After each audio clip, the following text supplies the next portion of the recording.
Guys, don't be shocked next time when you see me here and I've gained a lot of weight. The way I'm eating and the way I'm eating sugar, guys, it's not even funny. Like the stress that I'm going through, it makes me eat a lot and I'm eating sugar. Like normally on a normal day, I'm not that person who eats sugar like that. Like I drink water. I don't even drink fizzy drinks. I don't like anything sugar and J. Like I'm not a sugar person. But right now I crave sugar. I think it's grief. I'm going through a lot. You know, the stages of grief. I think I'm at the stage where I'm coping through food. You know, I think now my coping mechanism is food and it's sugar and it's not healthy at all. My Son Nation, welcome back to my YouTube channel, and my name is Matsiri Soyo. If it's your first time on this channel, please subscribe to the channel, like the video, comment down below, and share it broader and wider. And you are on Dear My Soul.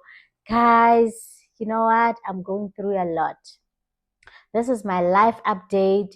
Since you know that I'm just going through grief. I've lost my mother 3 months ago and it's not even getting better. I don't want to lie. Like today, it feels like, okay, it's fine. It's fine when I'm not thinking about her. When I'm thinking of any other things, it's okay. I can laugh. I can be like you see me here. I laugh a lot and focus on other stories and everything.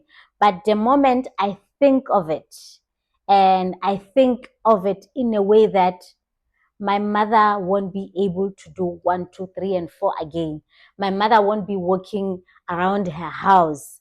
My mother won't be walking in her yard, like people passing and she's greeting people, hi, hey, yakai. You know, my mom used to ask people where they're going and it used to annoy me. Because the same thing that she's doing, asking people where they're going, then they will ask her and now she will have to explain. All the time she's explaining where she's going. Even if she's with me and people just stop her, you know, you need to stop the car, and then she has to say, hey, I'm with my daughter here. We're going somewhere to do. Do you really have to explain? And then that's what I used to fight with my mother about, and I didn't like it. It was as if she owes people explanation. Where are you going? What are you going to do there? When are you coming back? And guys, I didn't like it at all. So now I'm going through the stress, and now I don't think it's just stress, guys. I think it's closer to depression. I don't know. My sister has been saying we should go for counseling. Maybe we should do grief counseling. I was not ready for it because, you know, me talking about these things, like it's like I'm gonna start from the beginning and now talk about this and cry again. And I'm trying to avoid that situation as much as I can. So having to focus on it and talk about it again, it's just too much. So right now, I'm eating, guys. I'm eating. I don't know what to do. And I'm eating sugar. Everything that's sugar, I just go to the store and buy chocolate. I wouldn't just buy chocolate and eat chocolate on a random day. You know, I'll eat chocolate maybe once in 4 months. But then I don't know. I can say how it's in Lona. I leave my house, I go to the store to buy chocolate. And I buy, you know, that Cadbury one, the top deck. I buy that top deck and I eat that thing and I finish it at the same time. So I'm so scared. I'm so scared because I know the only thing that will make me fat is sugar. So I'm so scared for my weight or what's going to happen. I still exercise. I go to gym Monday to Friday. When I have a chance, I go and exercise for an hour. But sometimes when in the middle of an exercise, if that thought comes, I have flashbacks. If I'm thinking of an incident where my mother was around, that breaks me. And then weak. Then I become weak. Then I just stand on the side because I can't concentrate. So now I don't know. I'm not coping at all. I'm really not coping because I don't know how this sugar is going to help me because it's not good for me. I know it's not good for me. Sugar is not good for my skin. It's not good for my weight. And I'm so scared. I am so scared because I can't stop it. I don't even know how to stop it. Indeed, I still drink a lot of water because now it's winter. I even boil water. I'm forever drinking warm water. So now I'm hoping that it will dissolve the sugar that I'm taking. If that's even possible. If that's even possible, guys. But stages of grief, right? I'm at that stage whereby, yeah, I'm trying to forget. I'm trying to forget where I'm at in life. I'm looking for distraction. So the distraction that I have right now is sugar. So I'm thinking I need to be out there a lot. Like I need projects. Like I need a job, not like a home-based job where I'll go somewhere and be with people and be involved in projects with people and talk about things with other people and solve issues. Because I cannot, like, it's like I need to run away from myself. And my whole life is just one thing that I used to pride myself with, that I'm one person who doesn't want to run away from herself. Like, I face my problems head on. And when I'm going through something, I never really distract myself by being out with other people. If I'm hurt, let's say I'm going through heartbreak or whatever, I stay at home and deal with this thing. If I have to cry, I cry and I finish. Then I'm done with it. Then I can go out there and I'm healed like that. That used to be my healing journey. So this one is different. Like they say, I think death is different because this one, it's like I need distraction.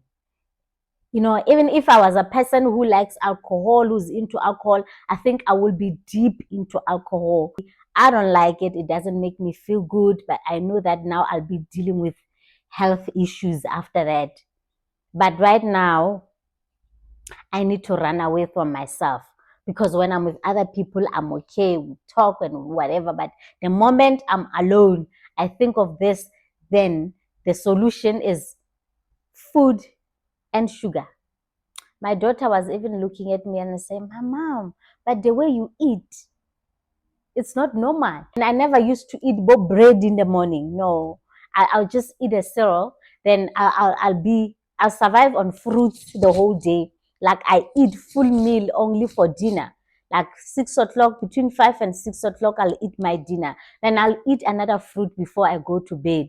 But right now, I eat and I cook pap and I eat pap, guys.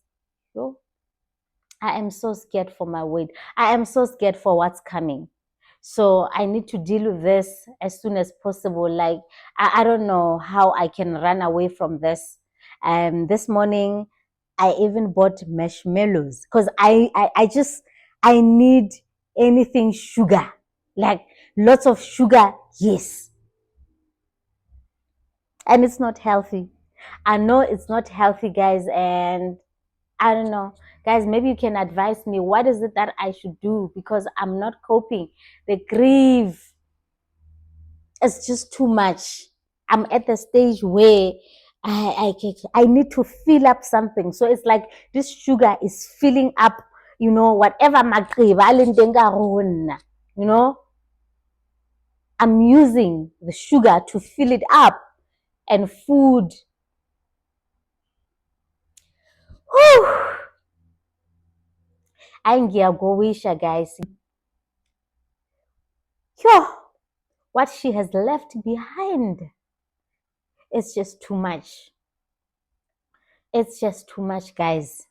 Yeah. And what shocks me is that what I think is making me feel better is the opposite to my twin sister. And I have got no choice. We have to talk because she will say, "Me, I listen to my mom's voice notes and I do this and do this." Me, I can't do that. Listening to her voice notes, it breaks me. But for her, it makes her feel better. So it's actually the opposite. So yeah, most of the things actually, what is making me feel better, it breaks her. So we just don't know. We can't say, let's do this. So I don't know. With her, I've realized that she has lost a bit of weight. Maybe another stress is making her lose weight. Mina stress me. I cannot focus. There's a lot of things that I'm doing on my own. I really can't focus. it's too much, guys. It's just too much. So yeah, bear with me. I just wanted to update you on this with this video. And I know that yesterday you didn't get the video. I was down, down, down. I couldn't concentrate on anything, even when I was driving. Like, I don't know. I know I've got hypertension. I'm on chronic medication for high blood pressure. So I know that 2 years back when I started having like serious attacks, the high blood pressure, it's what I was feeling. Like my forehead will be so heavy, and then I will feel like I have to pull it up, like, because I can't just look up like normally. I have to look down. For me to look up, it's heavy here. I have to, pull up my forehead. So I'm feeling the same way. Because even yesterday when I was driving, I was feeling that way. And I was feeling a bit dizzy. I take medication, so I don't know what's going on because I'm feeling that way. So yeah. And by the way, you should know that I hate doctor's visits, guys. Yo. For me to go to the doctor, I have to be really sick because I don't like it. I just don't like it. Let me drink a lot of water. Let me just, take a nap. Let me do this. Going to the doctor, having to be given lots of medication. Also, I don't like that. Like, I believe in my body will heal itself. So I don't know. This time around, it's like I've got no choice. Even with the high blood, for me to actually take it to consideration where I do have high blood. It took me about 2 years. Every time when I go for my random checkup, they will say, your blood pressure is high. Then it will be like, are you stressed? Yeah, maybe it's the stress. Okay, I just ignore it. Then I go the next time, your blood pressure is high. For 2 years, it was like, your blood pressure is high, but then I didn't take any action up until it was bad. It was bad. I went to the doctor and the doctor was like, this is an emergency. Like right now, you need to be on medication and chronic medication. So yeah, that's just me being me, but I'll change. We grow. We have to understand that our bodies are not as strong as before because now we're getting older. So yeah, we have to do the doctor's checkups here and there. So guys, I was just updating you on my life. So here I am. It will get better, guys. One day, I almost said one day I'll talk about my mom and not feel sad. Yes, even now, there are days when I talk about her and I don't feel sad. I just talk about her. But then most of the time, it's like it will come over. Hannah, I'm talking about her. She's not here and she's not coming back. Whatever that I'm saying she was doing, she's not gonna do it again. Whatever that I'm saying she used to say, she's not gonna say it again. So yeah, it's still heavy, very much heavy. Thank you so much, guys, for watching my video, and I love you and I appreciate you. Please don't forget to subscribe, like the video, and comment down below, and I will see you on my next upload. Bye bye.